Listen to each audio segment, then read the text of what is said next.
Ik ben dus een boot ontbouwen, 60 kwadraat. Dus we hebben een zielskwallen met houten boordjes. En dan haal je 60 kwadraat. Dus ja, het is natuurlijk ideaal als je zelfs een boordje bouwt, had er weer naar je bij.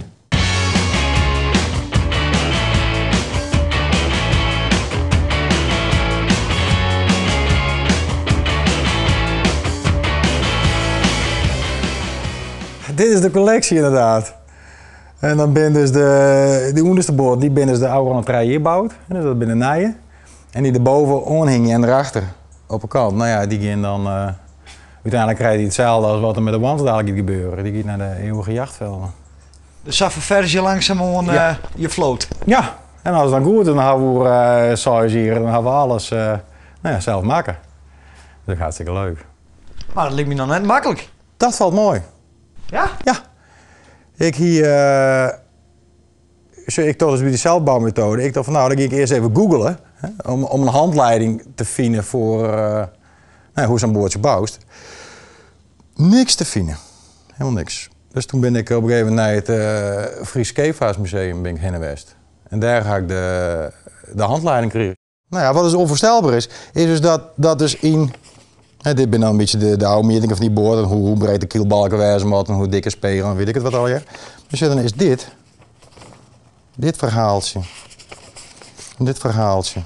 En dan, als je bedarp bent, dan neem je de boord leeg. Nou, hoe vol is het? Dat valt wel wat mooi. Ik dacht, het is een heel boekwerk. Ja. Maar dus dat, nou ja, zei ik het dan. Voor jouw kansen en kleren is het, ja. Haast wel. Dus je vader in je eigen boordjes? Ja, ik inderdaad, als deze boord die kleren is van het simmeren, dan zet ik de hele simmer in deze boord. Ja? Ja. Deze, dan kom ik net in hoor en dan maak ik net nog maar in. En dan de boord die ik verleden niet bouwde, dan ga ik dus, hier ga ik de hele simmer in zield. Nou, daar gaat dan een instructeur op. Maar waarom wil je dan op dit bootje? Ja, dat is wel even het gevoel. Even, daar is de hele winter in nou ja, mee bezig geweest. Dan is het echt lekker om even in een eigen boordje. Ja. En die horentreinboordje die zit op wel zielen, die is toch wel, dat is toch leuk. Ja. Nee, wel eer van je werk. Ja, daar kun je echt even van genieten. Daar kun je echt even lekker in een eigen boordje zitten.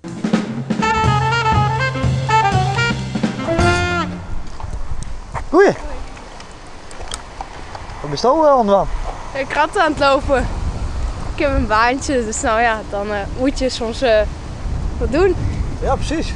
En nou ja, dat is wel leuk. Ja? Ja. Waarom? Dus, nou, gewoon omdat het lekker ontspannend is. En als je een uurtje werk hebt, dan, nou ja, dat is maar een uurtje per dag. Dus dan heb je even wat te doen. Het duurt niet heel lang en je hebt toch een bezigheid. Maar het regent ik wel eens. Ja, het regent ook wel eens. Ja, dan moet je regenpak aan en dan word je nat.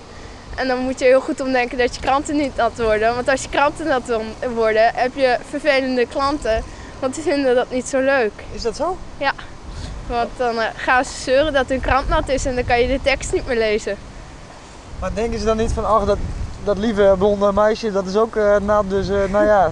Ja, sommige mensen wel, die vinden het niet erg. Die zeggen van, je kan er ook niks aan doen, je doet je best. Maar sommige mensen, ja, die zeuren soms ook wel eens. Die vinden het niet heel fijn. Ik zou zeggen, haal ze dan zelf maar op als het regent. Ja, dat zou ik wel willen. Ben ik ook lekker droog thuis. Maar ja, zo werkt het niet, jammer genoeg.